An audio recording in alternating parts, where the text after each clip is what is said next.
A political debate is now unfolding around comments made by Stephen Miller, and critics are pointing to what they believe are contradictions between statements he made during the 2024 United States presidential election and remarks he has recently made about the ongoing conflict involving Iran. Observers say the discussion highlights how political messaging during campaigns can evolve once real-world events unfold. For many people following the story, the focus centers on a series of comments Miller made during the election cycle about potential wars in the Middle East and broader geopolitical conflicts. During the campaign period, Miller and other political figures frequently warned voters that a change in leadership could lead to expanded military involvement overseas. In multiple public statements, he suggested that policies supported by opponents could result in American military engagement in regions such as the Middle East, Eastern Europe, or Asia. Some of those comments referenced figures like Liz Cheney and Kamala Harris, suggesting that future administrations might pursue a more interventionist foreign policy. Those remarks were widely circulated online during the election cycle and were often used as part of broader campaign messaging about national security and foreign policy priorities. Now, critics say those earlier claims appear to conflict with Miller's recent comments about the current conflict involving Iran.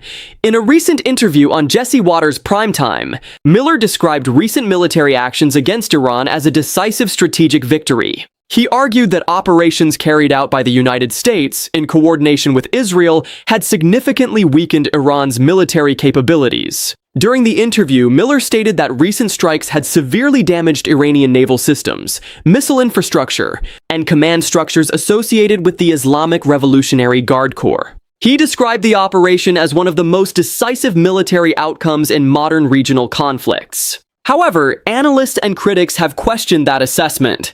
Many defense experts note that Iran's political and military system is not centralized around a single leader or facility. Instead, it consists of multiple institutions, command structures, and decentralized military networks. Because of that structure, they argue that even major military strikes rarely eliminate an entire defense capability. The Islamic Revolutionary Guard Corps, for example, includes hundreds of thousands of personnel and operates across multiple military branches, including land forces, naval units, and aerospace divisions. For that reason, some analysts say it is difficult to describe any single operation as completely neutralizing the organization. Another issue raised in the debate involves statements about whether Iran posed an immediate threat to the United States. Earlier reporting referenced comments from Caroline Leavitt, who responded to an ABC News report regarding an alleged security warning. In her response, she stated that there was no verified intelligence indicating a direct threat from Iran against the United States homeland at that time. Critics say that statement appears to contradict arguments made by some political figures who describe the conflict as a preemptive defense against imminent danger. The debate has also expanded into broader questions about the long-term consequences of military operations in the Middle East. Many commentators have drawn comparisons to earlier conflicts that began in the early 2000s. During that period, the United States launched multiple military campaigns in the region that eventually lasted for nearly 2 decades. Economists estimate that those operations cost trillions of dollars and significantly increased the national debt. As a result, discussions about new conflicts often reference those earlier experiences. In addition to the military debate, there are growing concerns about economic effects connected to the conflict. Energy markets have been reacting to the possibility of disruptions in the Strait of Hormuz, one of the most important oil transit corridors in the world. If shipping in that region is restricted or disrupted, global oil prices could increase rapidly. During the interview, host Jesse Watters asked Miller how the administration views the possibility of rising oil prices if the strait becomes unstable. Miller responded by arguing that the recent military operations were necessary to prevent a scenario in which Iran gained greater military and nuclear capabilities in the future. He suggested that allowing Iran to expand its missile and nuclear programs could create a more dangerous situation over time. That argument reflects a long-standing debate in U.S. foreign policy circles about how best to handle Iran's nuclear ambitions. In 2015, the United States and several international partners negotiated the Joint Comprehensive Plan of Action, often referred to as the Iran Nuclear Deal. The agreement placed limits on Iran's nuclear enrichment program and established an international inspection system. The deal was negotiated during the presidency of Barack Obama.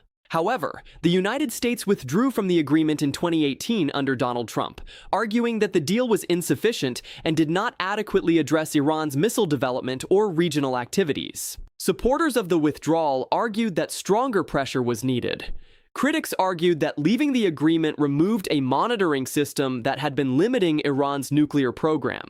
These differing views continue to influence debates about current policy decisions.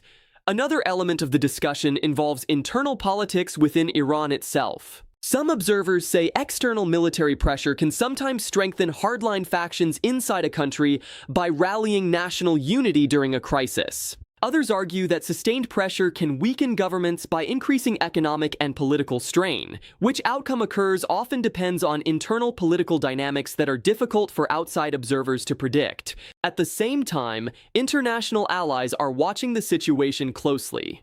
Countries in Europe and Asia are evaluating how the conflict could affect global security alliances and energy markets. Leaders in nations such as Japan, South Korea, and Australia are particularly attentive to how major geopolitical conflicts influence defense commitments and regional stability. For now, the debate surrounding Miller's comments illustrates a broader reality in modern politics. Statements made during election campaigns often focus on warnings or predictions about what opponents might do. Once actual events unfold, those earlier predictions are frequently revisited and compared to real-world developments. Supporters and critics then interpret those differences in very different ways. As the conflict continues and more information becomes available, discussions about foreign policy, military strategy, and political messaging are likely to intensify.